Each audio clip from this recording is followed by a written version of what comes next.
Good morning, College English 2. I'm just going to do some updates since I'm getting in a lot of emails. I'm going to try to answer everybody's question in one and send it out. This is support for the argumentative essays. They are due in a couple of days. The drop box is up, so I'm just going to give you a couple pointers. And sorry about that, but I had to get a piece of metal removed from my eye yesterday.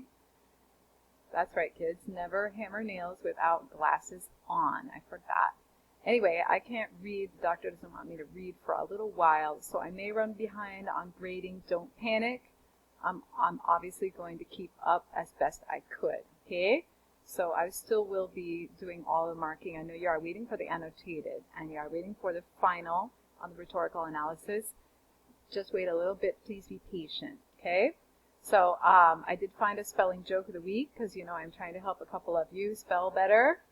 If you don't get this joke, go look up the spelling, okay? Because I thought it was funny. Right.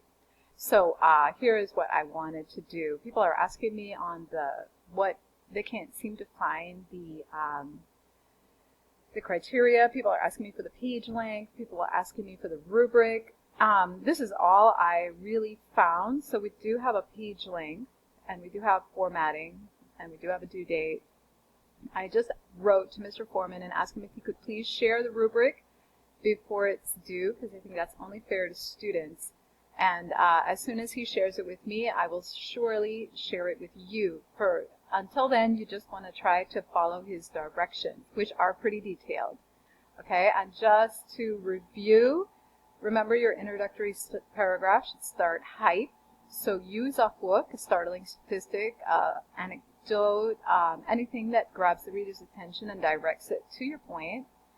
Go for the background, which will talk about the holiday and why it's canceled and what it's for, all of that. And end with your thesis, end of the first paragraph. It should include the counterclaims that you will be rebutting, so it will not look like the thesis in your diagnostic essay, which was the basic ad-lib style 5 paragraphs, right? This one is a little more complicated because you need to include your rebuttals, okay? So develop the points in the order given, including the counterclaims that you are refuting. So although many claim that the holiday honors people of Hispanic descent, and actually, this holiday disrespects them. You see how I have given a counterclaim and shown you that I will be putting it away, putting it down. That would be what you want to do. You would want to include a couple of things that you are,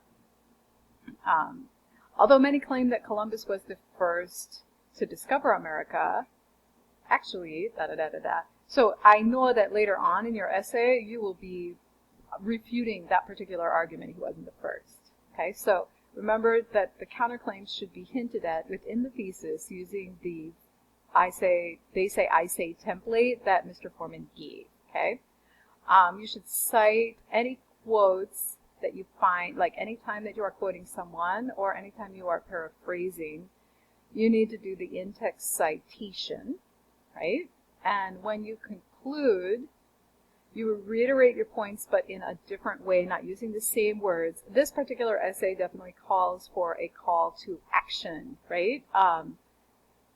You should end by strongly suggesting that this is what should be done, right? So that is part of your conclusion in this type of essay. You should cite at least 5 sources, and they could and probably will be the same as the ones you gave me in the annotated bibliography. Don't copy and paste the annotated bibliography to the end of the essay, though. Remember, it's a different assignment, okay? So you can copy and paste each entry because they're already formatted properly, hopefully.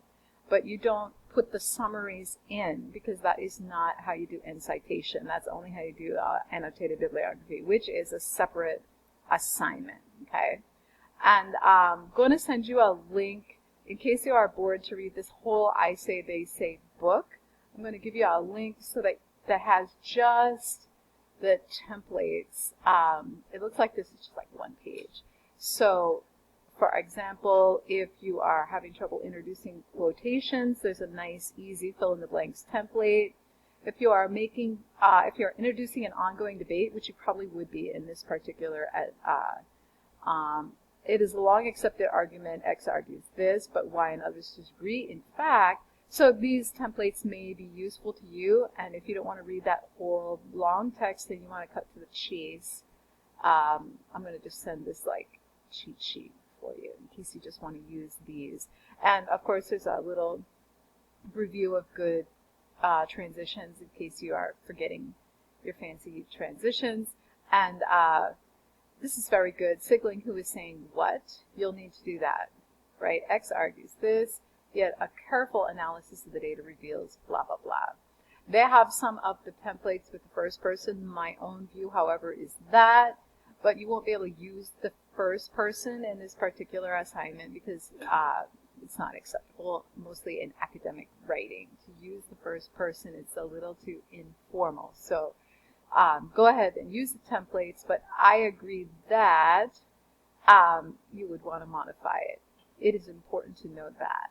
Okay, so no first person. Yeah, sorry I won't be marking the assignments in as timely a manner as I would have liked to because of the little accident I had, but I am totally reading emails and responding, which is what I'm doing here. So best of luck. I'm